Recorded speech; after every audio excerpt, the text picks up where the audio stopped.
بسم الله الرحمن الرحيم طاسيم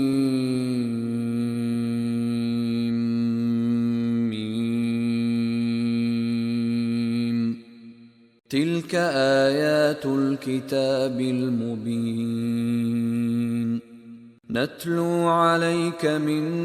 نبأ موسى وفرعون بالحق لقوم يؤمنون إن فرعون علا في الأرض وجعل أهلها شيعا يستضعف طائفة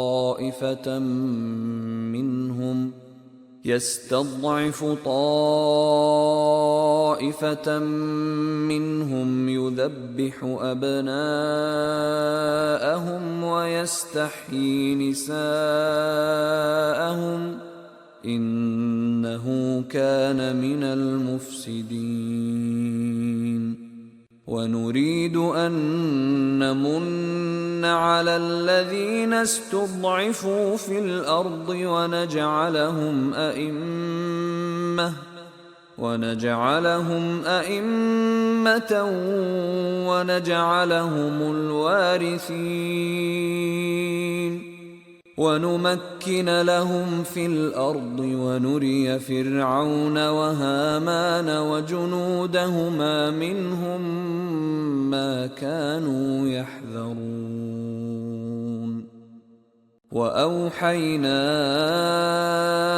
إلى أم موسى أن أرضعيه فإذا خفت عليه فألقيه في اليم ولا تخافي ولا تحزني إنا رادوه إليك وجاعلوه من المرسلين فالتقطه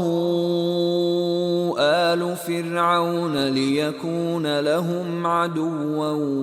وحزنا إن فرعون وهامان وجنودهما كانوا خاطئين وقالت امرأة فرعون قرة عين لي ولك لا تقتلوه عسى أن ينفعنا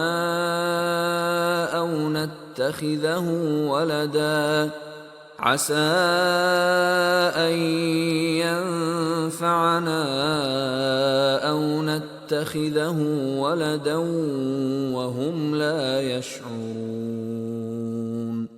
وأصبح فؤاد أم موسى فارغا إن كادت لتبدي به لولا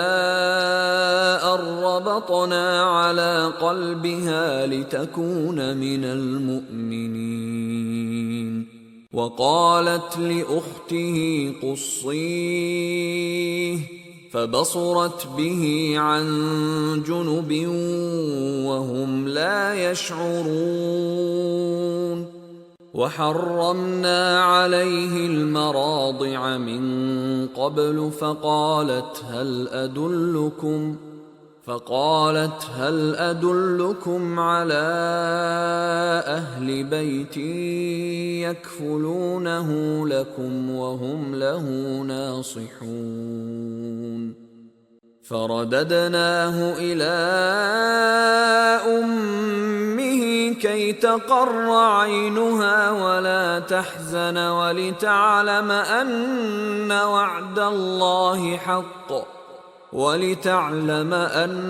وعد الله حق ولكن أكثرهم لا يعلمون ولما بلغ أشده واستوى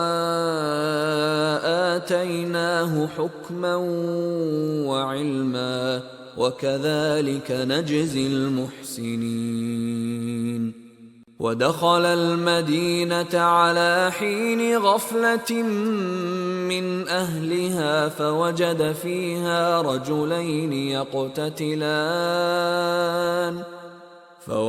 فيها رجلين يقتتلان هذا من شيعته وهذا من عدوه فاستغاثه الذي من شيعته على الذي من عدوه فوكزه موسى فقضى عليه قال هذا من عمل الشيطان إنه عدو مضل مبين قال رب إني ظلمت نفسي فاغفر لي فغفر له إنه هو الغفور الرحيم قال رب بما أنعمت علي فلن أكون ظهيرا للمجرمين فأصبح في المدينة خائفا يترقب فإذا الذي استنصره بالأمس يستصرخه قال له موسى إنك لغوي مبين فلما أن أراد أن يبطش بالذي هو عدو لهما قال يا موسى أتريد أن تقتلني كما قتلت نفسا بالأمس إن تريد إلا أن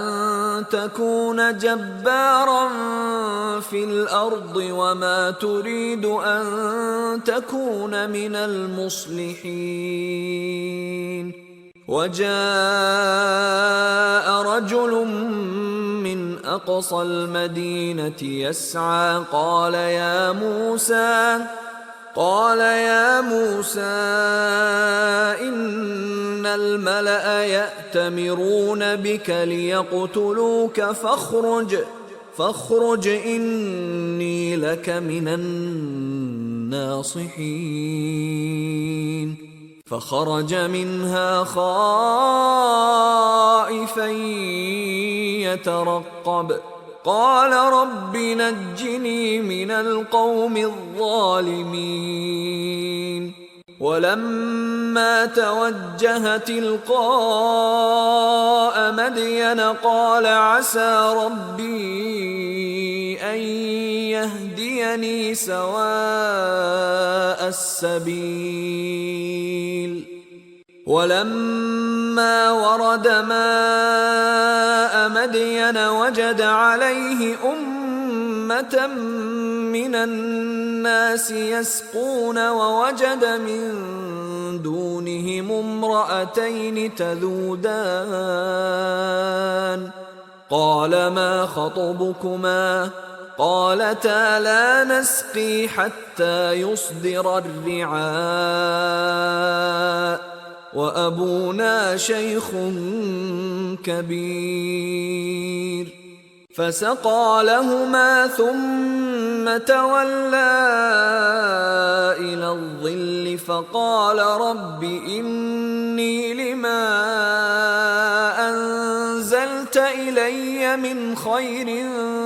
فقير فجاءته إحداهما تمشي على استحياء